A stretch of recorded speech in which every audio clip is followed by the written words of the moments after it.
The moment I first became aware that something was fundamentally wrong with my GPS unit was subtle enough that I almost overlooked it entirely. I had been driving through the downtown area of a mid-sized city, navigating through traffic on my way to a meeting that I was already running late for, when I happened to glance down at the GPS display mounted on my dashboard.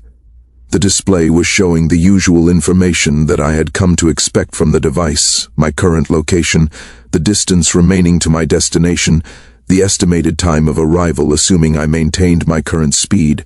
But there was something different about one of the numbers displayed, something that did not seem quite right, something that took me a moment to process because it was so unexpected that my mind initially refused to register it as a genuine alteration of the information. The number that had previously been displaying the distance remaining to my destination, a number that should have been decreasing as I drove toward my destination, was now displaying what appeared to be a count of people. The number was large, in the hundreds, and it was increasing rather than decreasing, incrementing by ones and twos as I drove through the downtown area. My first response was to assume that there was some kind of malfunction in the device, that some kind of glitch or bug in the software had caused it to display the wrong information. I pulled into a parking lot to examine the device more carefully, attempted to navigate through the menus to determine what was actually being displayed and how I might correct whatever error had occurred, but the device itself seemed to be functioning normally. The maps were displayed correctly, the location tracking seemed to be accurate, the routing information seemed to be appropriate. The only anomaly was this number that seemed to be counting something, a number that was clearly distinct from the distance measurement, and that seemed to be responding to something in the external environment in ways that I could not immediately understand. The number appeared to be labeled simply as a count, with no further explanation of what exactly was being counted. I pulled out of the parking lot and resumed driving, keeping my attention partially on the GPS display, attempting to understand what pattern or logic might govern the counting that the device was performing. As I drove through the more densely populated areas of the downtown district, the counting seemed to accelerate, the number incrementing more rapidly, suggesting that the device was responding to some aspect of the population density in the area. When I drove through less crowded areas, the counting slowed, the number incrementing more slowly or remaining relatively stable. This pattern seemed to suggest that the device was indeed counting people, or at least counting something that correlated with the number of people in the surrounding environment. I completed my appointment and drove home, watching the count decrease as I moved away from the downtown area and into the suburbs, and then into the more rural areas where I lived. By the time I arrived at my home, the count on the GPS display had dropped to a relatively small number, which seemed to correspond roughly with the population of my immediate neighborhood. I spent the evening attempting to troubleshoot the device, attempting to figure out what might have caused this unusual malfunction, whether there was some way to reset it or to restore it to its normal functioning. My first thought was to contact the manufacturer of the GPS device and to report the malfunction to their technical support team. But as I was preparing to make the call, I found myself hesitating, found myself wondering whether I should actually be reporting this as a problem at all. The device seemed to be functioning perfectly, just performing a different measurement than the one it was designed to perform. And there was something oddly intriguing about the idea of a device that could count people, that could somehow quantify human presence in ways that seemed to go beyond what any device I was aware of should be capable of doing. I decided to spend some time experimenting with the device to attempt to understand the logic of its counting more fully. Over the course of several days, I drove the device through various locations and observed the counting behavior in different environments. What I discovered was that the device seemed to have an awareness of human presence that was quite remarkable in its accuracy. The count would respond to changes in population density, would increase when I drove through crowded areas and decrease when I drove through empty areas. The count seemed to be registering not only the people who were directly in my vicinity, but also people who were within some kind of perceptual range, perhaps some kind of detection radius that extended a certain distance in all directions from my vehicle. After several days of observation and experimentation, I began to notice something else about the counting behavior. The count was not simply increasing and decreasing in response to changes in population density. Instead, the count seemed to be tracking unique individuals, seemed to be counting each person only once, even if I passed through the same area multiple times. When I drove through a crowded shopping area one day and then returned to the same shopping area a week later, the count seemed to register the same individuals again if they were in the same location, but the overall count did not increase proportional to what it would have if it was simply counting total people in the area. This observation suggested that the device had some kind of memory function, that it was maintaining a database or a record of people that it had counted in the past, and that it was using that database to determine whether it should increment the count when it detected a person in the environment. This level of sophistication seemed far beyond what any consumer GPS device should be capable of, and it suggested that something far more complex and far more unusual was happening than a simple software malfunction.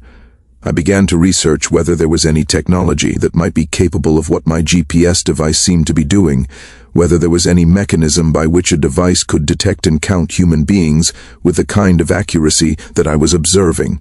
What I discovered through my research was that there were various technologies that could potentially detect the presence of humans in an environment: thermal imaging, motion detection, wireless signal detection based on the electromagnetic radiation produced by the human body.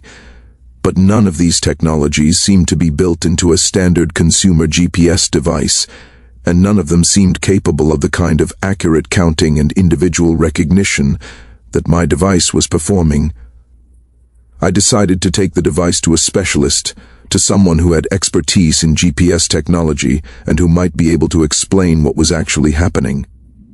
I brought the device to an electronics repair shop, and I explained to the technician what had occurred, what the device seemed to be doing. The technician examined the device, tested its various functions, and reported that as far as he could determine, the device was functioning exactly as designed, that there was no indication of any malfunction or any unusual programming. He suggested that what I was observing might be some kind of feature or function that was built into the device intentionally, perhaps some kind of privacy monitoring feature, or some kind of demographic tracking function that was being used for research purposes. The possibility that the device might be intentionally designed to count people, that this counting function might not be a glitch or a malfunction but instead a deliberate feature, was deeply unsettling to me. It suggested that the device was being used for some purpose that I did not understand, that it was collecting data about human populations and human movements in ways that seemed to go far beyond what any consumer device should be doing. I decided to attempt to disable the device, to find some way to prevent it from continuing to count people, to protect my privacy, and to prevent the collection of data about the people in my environment. But when I attempted to turn off the device, I found that it would not shut down. The device seemed to have become somehow independent of my control, seemed to be operating according to its own logic and its own purposes. When I attempted to remove it from my vehicle, I found that the mounting bracket seemed to have become fused or welded to the dashboard in some way, making it impossible for me to physically remove the device without damaging the vehicle. The device had essentially become a permanent fixture, a non-negotiable presence in my vehicle that I could not escape or disable. I began to experience a growing sense of anxiety about the situation. The idea that there was a device in my vehicle that was continuously monitoring and counting the people in my environment, that was collecting data about human populations in ways that I did not understand or consent to, was deeply troubling. I found myself becoming paranoid about the device, wondering what it was being used for, wondering who might have access to the data it was collecting, wondering whether my privacy and the privacy of the people around me was being violated in ways that I could not control or prevent. Over the course of several weeks, I began to notice changes in the way that the device was functioning. The count seemed to be increasing at a faster rate than it had been previously, as though the device was becoming more sensitive or more accurate in its detection of human beings. The count seemed to respond to smaller and smaller changes in population density, seemed to be capable of detecting people at greater distances than it had been previously. It was as though the device was learning, was gradually improving its ability to sense and count the human beings in its environment. I began to develop a kind of obsession with the device, found myself constantly checking the count, attempting to understand what pattern or logic governed the increments, attempting to predict what the count would be in various environments. I started keeping detailed records of the count in different locations, attempting to map the relationship between the count and the population density and demographics of the areas I was driving through. What I discovered through this process was that the count seemed to be responsive not only to the number of people in an area, but also to some quality of those people, some characteristic or attribute that caused the device to weight some people more heavily than others in its calculations. When I drove through areas populated primarily by elderly people, the count seemed to increment more slowly than it did in areas populated primarily by young people. When I drove through areas with high concentrations of children, the count seemed to increment very rapidly, as though children were being weighted more heavily than adults in the device's calculations. The device seemed to be making distinctions about the quality and the characteristics of the people it was counting, distinctions that I did not understand and that seemed to go far beyond simple numerical enumeration. I became increasingly disturbed by these patterns, increasingly convinced that the device was being used for some purpose that I did not understand, some purpose that seemed to involve the classification and categorization of human beings according to characteristics that I could not fully identify. I began to consider the possibility that the device was not simply malfunctioning, but was instead operating exactly as it had been programmed to operate, that it represented some kind of surveillance technology or population monitoring technology that was far more sophisticated and far more sinister than I had initially appreciated. I made the decision to attempt to understand where the device had come from, how it had come to be in my possession. I examined the packaging and the documentation that had come with the device, attempting to find any indication of where it had been manufactured or what its intended purpose might be. What I discovered was that the device appeared to have been manufactured by a company that I had not previously heard of, a company with no obvious online presence or public information available about their operations or their products. The address listed on the packaging did not correspond to any actual business location when I attempted to look it up. This revelation only deepened my sense of unease. It seemed increasingly clear that the device had not been manufactured by any legitimate commercial entity, that it represented some kind of clandestine surveillance technology, that I had somehow become an unwitting participant in some kind of data collection operation that I did not understand and could not control.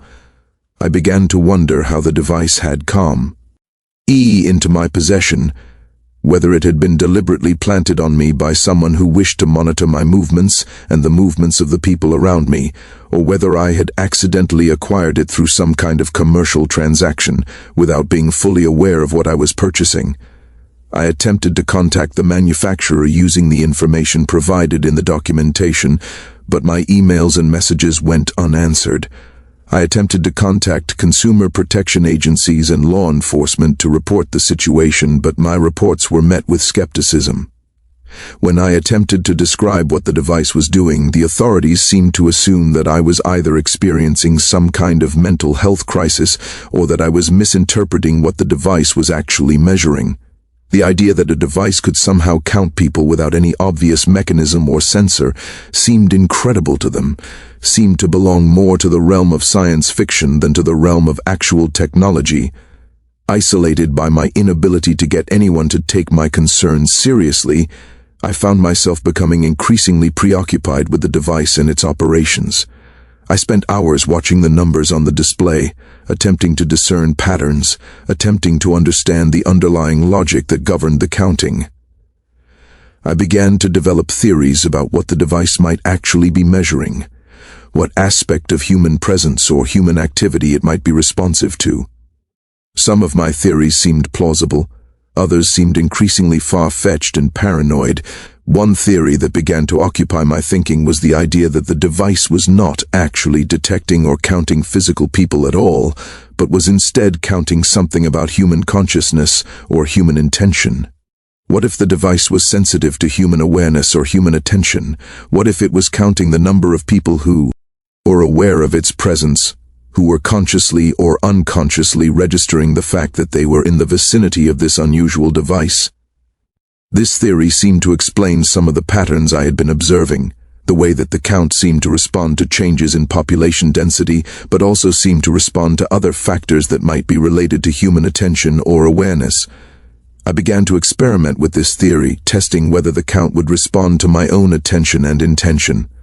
When I focused my consciousness intently on the device, when I deliberately paid close attention to it and directed my intention toward understanding it, the count seemed to increase. When I looked away and allowed my attention to wander, the count seemed to decrease. This pattern was so consistent and so compelling that it seemed to confirm my theory, seemed to suggest that the device was indeed responsive to human consciousness in some way, that it was measuring something about the quality and the intensity of human awareness rather than simply counting physical bodies. This revelation produced a kind of transformation in how I understood the device and its purpose. If the device was indeed measuring human consciousness or human awareness, then its purpose was not to violate privacy or to conduct unauthorized surveillance in the conventional sense. Instead, its purpose might be something quite different, something that involved measuring or tracking the level of consciousness or awareness in the human populations that surrounded me. The device might be designed to quantify consciousness itself, to measure the aggregate level of human awareness in a given environment, to track how consciousness was distributed across the landscape. With this new understanding, I began to approach the device with less fear and less paranoia, and more curiosity and wonder, rather than attempty. To disable it or escape from it, I began to deliberately engage with it, to consciously experiment with its functioning, to attempt to understand what it was teaching me about the nature of consciousness and awareness. I began to notice that in situations where people were highly focused and highly engaged, where consciousness was concentrated and directed, the count on the device would be quite high. In situations where people were distracted or disconnected or in altered states of consciousness, the count would be lower. What emerged from this observation was an understanding that the device might be operating as a kind of mirror, a way of reflecting back to me information about the quality and the distribution of consciousness in the environments I was moving through. The device was not trying to harm me or to invade my privacy. Instead, it was trying to teach me something about the nature of consciousness, trying to make me aware of dimensions of reality that I would not have noticed on my own. As I continued to engage with this understanding, I began to experience a profound shift in how I moved through the world. I became more aware of the consciousness surrounding me, more attuned to the quality of awareness present in different environments and in different people. I began to notice things that I had never paid attention to before, the way that consciousness seemed to be more present in some places than in others, the way that some people seemed to be more awake and more conscious than others, the way that collective consciousness could be shaped and influenced by the environment and the context in which people found themselves.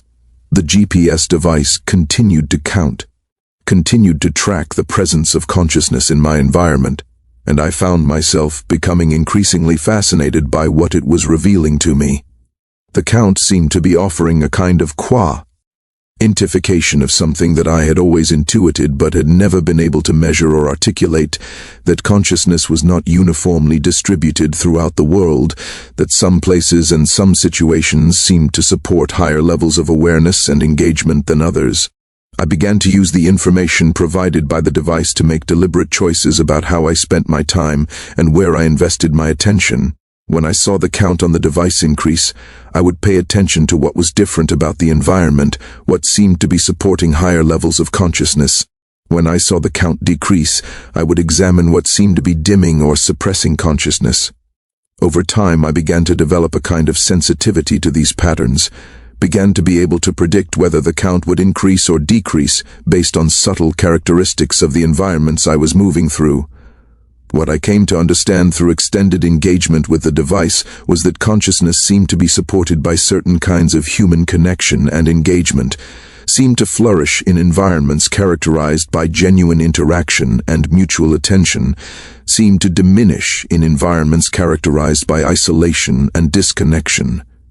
The device seemed to be confirming what spiritual and philosophical traditions had been suggesting for centuries, that consciousness is relational, that it emerges through genuine connection with other consciousnesses, that the quality and the intensity of consciousness in any given moment depended in large part on the quality of the relationships and the connections present in that moment. The GPS started counting people, but what it was actually counting was the degree to which people were present to each other, the degree to which consciousness was engaged and active, rather than dormant and suppressed. The device was offering a window into a dimension of reality that I had never been trained to perceive, a dimension that seemed to be far more important to my actual well-being and the well-being of the people around me than the kind of spatial distance and navigation information that the device had originally been designed to provide. As years passed and as I continued to engage with the device and the insights it was offering, I began to notice that other people sometimes seemed to become aware of what the device was doing. Passengers in my vehicle would sometimes ask about the unusual number displayed on the GPS, would sometimes seem to sense that the device was measuring something more subtle than distance or location. I began to share what I had learned with people who seemed open to understanding, began to explain that the device was measuring consciousness, was offering a kind of window into the quality of awareness present in different environments. What I discovered through these conversations was that some people already seemed to intuitively understand what the device was measuring, seemed to already be aware on some level of their own consciousness and the consciousness surrounding them. Other people seemed resistant to the idea, seemed to prefer to interpret the device's functioning as something technological or mechanical, rather than as something that had to do with the subtle dimensions of consciousness. But regardless of how people interpreted what the device was measuring, the information it provided seemed to offer value, seemed to help people become more aware of the quality of their own consciousness and the consciousness present in the environments they were moving through. The GPS started counting people, not in the sense of quantifying the number of bodies present in an environment, but in the sense of measuring the degree to which people were consciously present. Degree to which consciousness was actively engaged rather than dormant and suppressed. The device had transformed from something that I had initially experienced as a kind of invasion of privacy and a violation of my autonomy into something that I came to understand as a gift, a tool that was helping me and could help others become more aware of the dimensions of consciousness that underlay the surface of ordinary existence. What had appeared at first to be a malfunction in a consumer GPS device turned out to be something far more profound and far more valuable, a window into a dimension of reality that our conventional technology and our conventional ways of understanding the world had largely ignored or suppressed. The device continued to count, continued to offer me information about the quality and distribution of consciousness in my environment, and I continued to allow that information to guide my choices about how to spend my time and where to direct my attention, recognizing that the most valuable measurement one could make in a human life was not the distance remaining to a destination, but the degree to which one was consciously present and engaged in the moment. The GPS started counting people, not miles, continued, as I settled into a way of living in which I was consciously engaging with the device and the information it was providing about the distribution of consciousness in my environment.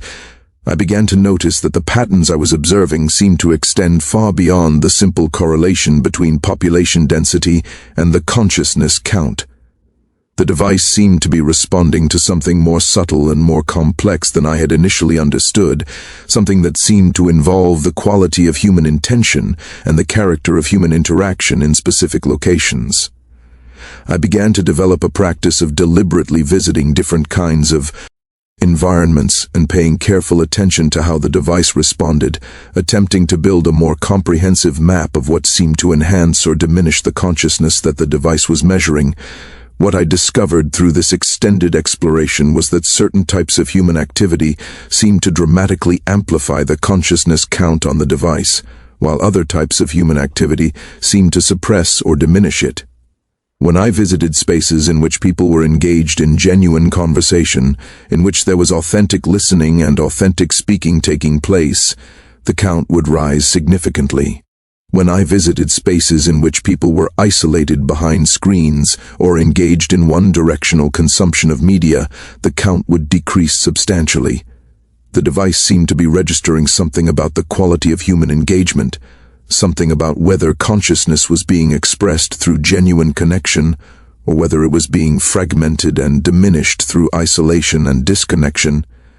I began to notice that the count would respond dramatically to spaces dedicated to artistic expression and creative activity.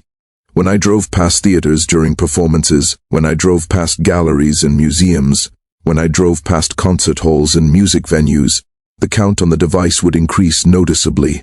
The device seemed to be responding to the concentration of human consciousness that occurred in spaces where people gathered to engage with beauty and meaning and creative expression. Similarly, the count would increase in spaces dedicated to learning and intellectual engagement, libraries, universities, laboratories, spaces in which human consciousness was being stretched and expanded in pursuit of understanding.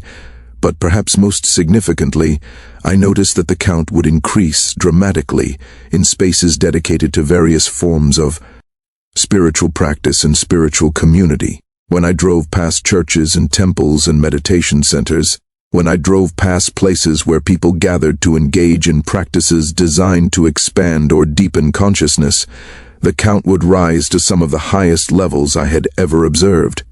The device seemed to be particularly sensitive to spaces in which human consciousness was being deliberately cultivated and developed, spaces in which people were making intentional efforts to awaken to deeper dimensions of awareness and understanding.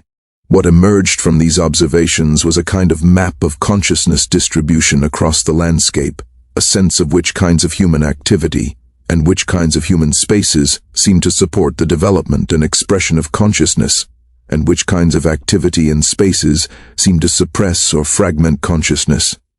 This map began to reveal patterns about how modern society was organized, about what kinds of activities and spaces were being prioritized and invested in, and what kinds of activities and spaces were being marginalized or eliminated.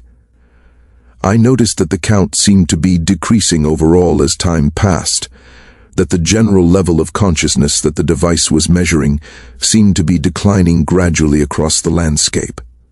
This observation produced in me a growing sense of concern, a recognition that something significant seemed to be shifting in the character of human consciousness, that some quality of awareness or engagement seemed to be diminishing across society.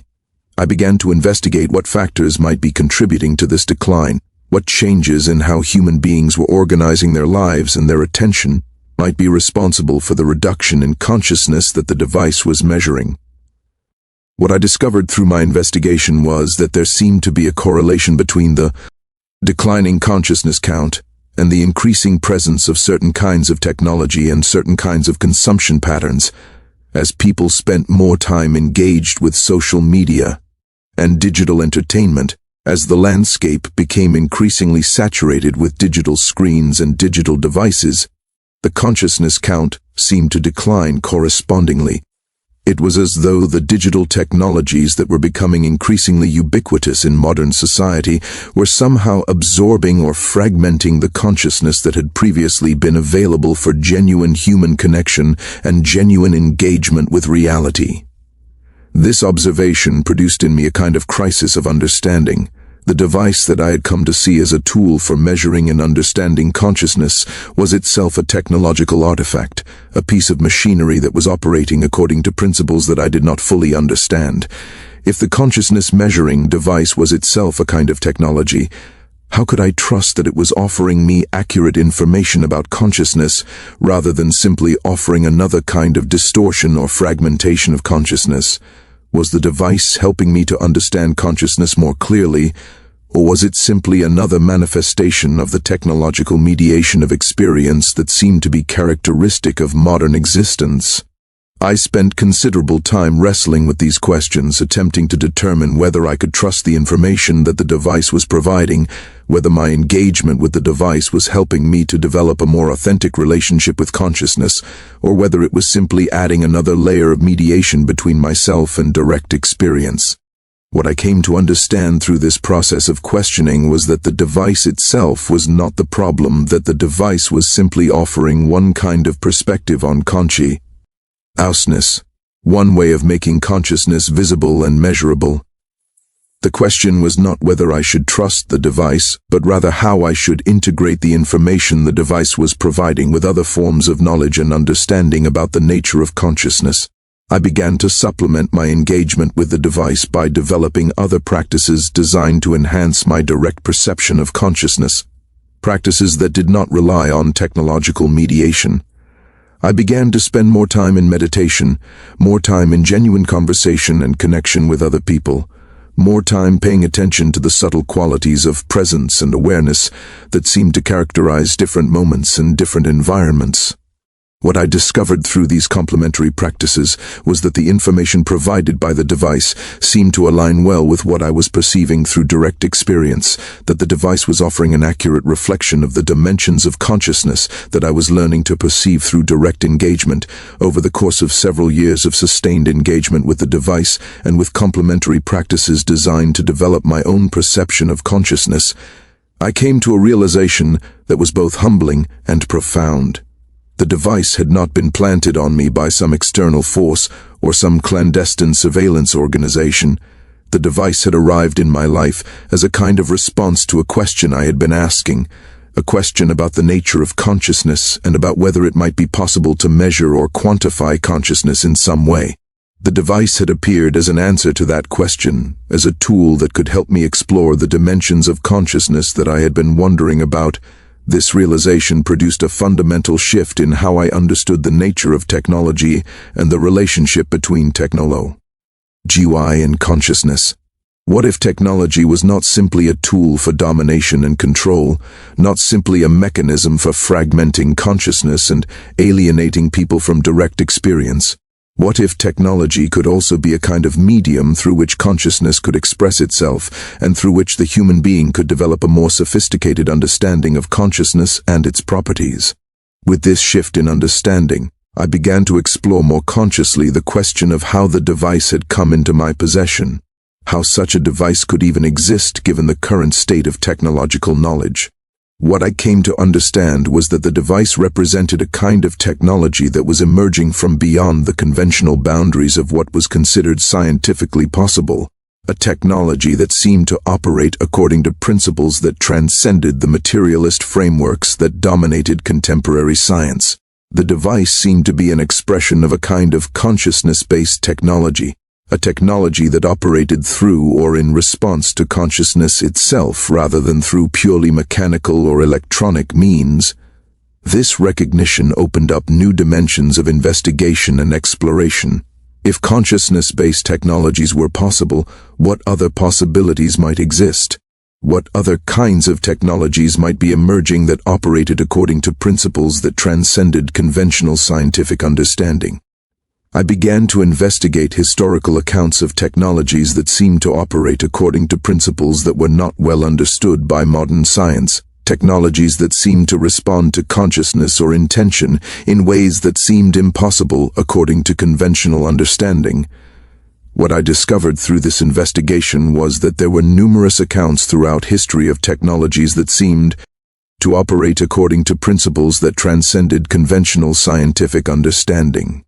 There were accounts of ancient technologies that seemed to operate through sound or through consciousness or through principles that were not well documented or understood. There were accounts from various spiritual and esoteric traditions of technologies that operated according to principles related to consciousness and intention. What seemed to be happening was not that such technologies were newly emerging, but rather that they had always existed, that they had simply been lost or suppressed in the rise of materialist science. The device in my vehicle seemed to be part of a broader emergence or resurgence of consciousness-based technologies that were becoming available to humanity, as humanity's understanding of consciousness itself was beginning to shift and evolve. The device was not an anomaly or an accident, but was rather part of a larger pattern of transformation that seemed to be occurring in the relationship between technology and consciousness, between the tools that humanity used to navigate the world and the dimension of consciousness that underlay and animated all things. As I came to this understanding, I found that the way I was using the device began to shift in subtle ways. Rather than simply using it to measure consciousness in the environment around me, I began to use it as a kind of feedback mechanism to help me understand my own consciousness, to help me develop greater awareness of my own inner state and the states of consciousness that I was moving through as I navigated my daily life. The device began to function less as a measuring instrument directed outward toward the external world, and more as a mirror that was reflecting information about my own internal state and my own level of consciousness. I began to notice that when I was in certai, emotional or mental states, the count on the device would change in predictable ways. When I was anxious or stressed, the count would decrease, reflecting a kind of fragmentation or contraction of consciousness. When I was calm and centered, when I was feeling a sense of peace or contentment, the count would increase, reflecting an expansion or integration of consciousness. Most dramatically, when I was in states of genuine presence and openness, when I was fully engaged with whatever was occurring in the present moment, the count would rise to very high levels that seemed to reflect a kind of fullness and completeness of consciousness. This discovery transformed the device from a measuring instrument into something more like a biofeedback mechanism, a tool that could help me monitor and regulate my own state of consciousness in real time. I began to use the device deliberately to help me maintain states of consciousness that seemed to be characterized by openness and presence and engagement. When I noticed the count beginning to decline, I would pay attention to what was happening in my internal experience, what stress or worry or distraction might be causing the decline, and I would make adjustments in my attention or my behavior designed to restore a higher level of consciousness. Over months and years of using the device in this way, I developed an increasingly sophisticated understanding of the factors that seemed to affect my own state of consciousness. I came to recognize that consciousness seemed to be affected by very subtle things: the quality of the light in my environment, the sounds that I was hearing, the people that I was in contact with, the things that I was paying attention to, the intentions that I was holding. I came to understand that consciousness was not some kind of fixed or static feature of my existence, but was rather something that was constantly fluctuating and changing. Something that could be cultivated and developed through deliberate practice and attention. The GPS device continued to count, continued to provide me with feedback about the state of consciousness in my environment and within myself. What had initially seemed like a malfunction or an invasion of privacy had transformed into something that resembled a kind of spiritual teacher, a device that was helping me understand the nature of consciousness and the factors that seemed to support or suppress its expression. The device was teaching me that consciousness was not something abstract or intangible, but was instead something that could be perceived and measured and cultivated in very practical ways. As I shared what I was learning with other people, as I began to explain to friends and acquaintances what the device was doing and how it was functioning, I found that many people became interested in understanding consciousness in similar ways. Some people expressed interest in acquiring their own consciousness measuring devices, though when they attempted to search for such devices online or in retail locations, they found that nothing quite like what I was describing seemed to be available. What I came to understand was that the device was not something that could be simply purchased or obtained through conventional means, that it was something that seemed to appear in people's lives in response to a particular kind of yearning or questioning, a particular kind of spiritual hunger that was drawing such technologies into manifestation. I began to work with a group of people who were interested in exploring consciousness and developing practices that could help them cultivate higher levels of consciousness and presence. We would meet regularly to meditate together, to engage in practices designed to deepen our awareness and our connect with consciousness itself. And as the group continued to gather, as the practice deepened, I began to notice something remarkable happening to the consciousness count on my device. When we were gathered together in meditation or in genuine spiritual practice, the count on the device would rise to levels that were far higher than any individual count I had ever observed while driving alone. It was as though the consciousness of the group, the collective awareness that emerged when multiple human beings gathered with the intention of deepening their connection to consciousness, was somehow amplifying the signal that the device was detecting. What the device seemed to be revealing was that consciousness was not merely an individual phenomenon, but was something that could be significantly amplified and intensified through genuine human connection and through practices designed to deepen collective awareness. This observation led to a new phase of exploration in which I began to investigate what conditions seemed to be most conducive to the amplification of collective consciousness. What I discovered was that genuine spiritual community, spaces in which people gathered with the shared intention of deepening their connection to something transcendent or sacred, seemed to produce the highest levels of consciousness that the device could measure. More surprisingly, I discovered that authentic human connection and authentic engagement, even in completely secular contexts, could produce very high levels of consciousness. What seemed to matter was not the specific religious or spiritual framework, but rather the quality of genuine presence and genuine connection that people were bringing to their shared experience. These discoveries began to paint a picture of consciousness that was quite different from how consciousness was typically understood in modern scientific and philosophical discourse. What the device was revealing was that consciousness was not simply a property of individual brains or individual minds, but was instead something that could be amplified and intensified through human connection and shared intention. Consciousness seemed to be something that emerged and flourished in spaces of genuine meeting and genuine encounter between human beings.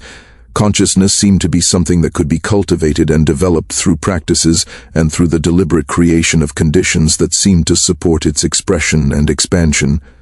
As the years passed and as my understanding of consciousness and the consciousness counting device continued to deepen, I began to develop a theory about what the device actually was and what its ultimate purpose might be. What if the device was not designed to measure consciousness in the way that a thermometer measures temperature, as a passive reflection of what already exists? What if instead the device was designed to serve as a kind of catalyst or amplifier of consciousness, a tool that could help bring about the very thing that it appeared to be measuring? In other words, what if the simple act of paying attention to the device, the simple act of becoming aware that consciousness was being measured and quantified, was itself a way of enhancing and amplifying consciousness? What if the device worked not through any conventional technological mechanism, but through the principle of attention itself, through the idea that what we pay attention to tends to grow and develop and become more real?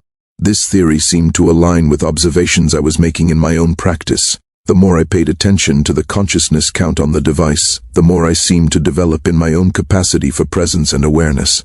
The more I used the device as a biofeedback mechanism, the more I seemed to cultivate higher states of consciousness.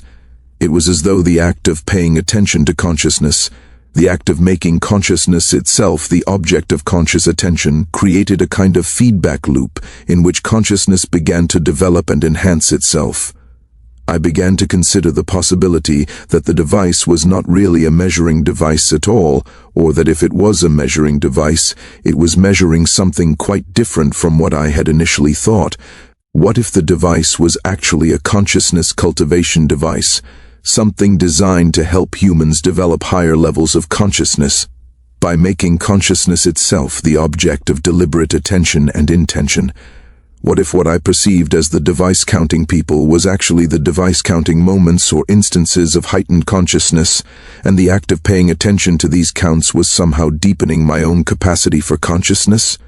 With this understanding, I began to approach the device with a different kind of intention and awareness. Rather than using it primarily as a tool for understanding the consciousness of people around me, I began to use it as a kind of mirror to help me understand and develop my own consciousness.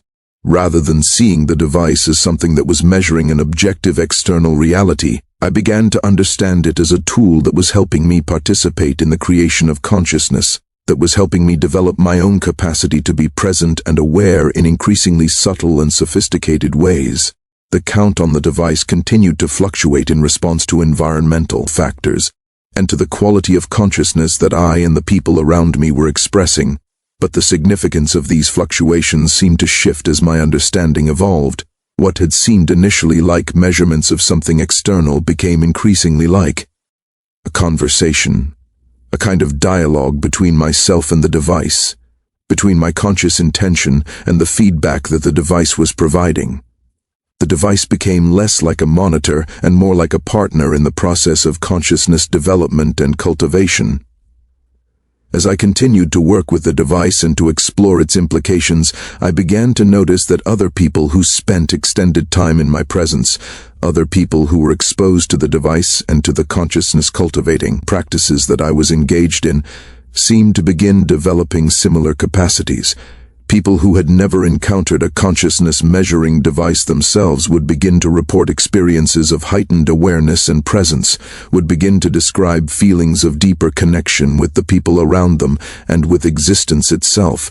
It was as though consciousness was becoming contagious, as though the simple fact of my own engagement with consciousness and consciousness cultivation was somehow awakening similar capacities in the people around me. This recognition led to a new understanding of the device's purpose and function. What if the device was not designed to measure or to quantify consciousness in the conventional sense, but was instead designed to be a kind of seed or catalyst, something that would help bring about the awakening of consciousness in the world? What if the device had appeared in my life not primarily for my own benefit, but for the benefit of the larger human community, as a way of helping to catalyze a broader awakening of consciousness? With this understanding, I began to consciously work with the device in service of this larger purpose. I began to share what I was learning with more people, to offer workshops and teachings about consciousness and consciousness development, to create communities and spaces in which people could gather with the intentio of deepening their connection to consciousness. And as I did this work, as I dedicated myself to helping others develop their own capacity for consciousness and awareness, the device continued to provide feedback and guidance, continued to reflect to me the effects that my work was having on the consciousness of the people and the communities that I was touching. What the GPS had initially revealed to me, when it started counting people instead of miles, was that consciousness was real and measurable and could be made the object of deliberate attention and cultivation.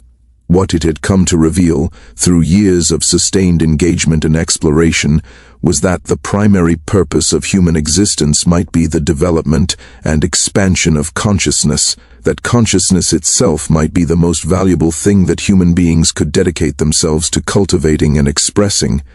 The device had transformed me from someone who was primarily focused on getting from one place to another, on measuring progress in terms of miles traveled and destinations reached, to someone who was focused on the development of consciousness, on measuring progress in terms of presence and awareness, and the depth of connection that I could achieve with myself and with others.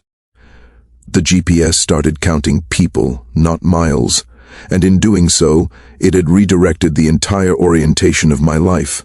What had seemed at first to be a malfunction had revealed itself to be a profound teaching, a way of awakening me to a dimension of reality and a dimension of my own existence that had always been present, but that I had never learned to perceive or to value. The device continued to count, continued to provide feedback about the state of consciousness in my environment and within myself, and I continued to deepen my engagement with the practice of consciousness cultivation, recognizing that this practice was the most meaningful and most important thing that I could dedicate myself to in my brief span of existence in this world.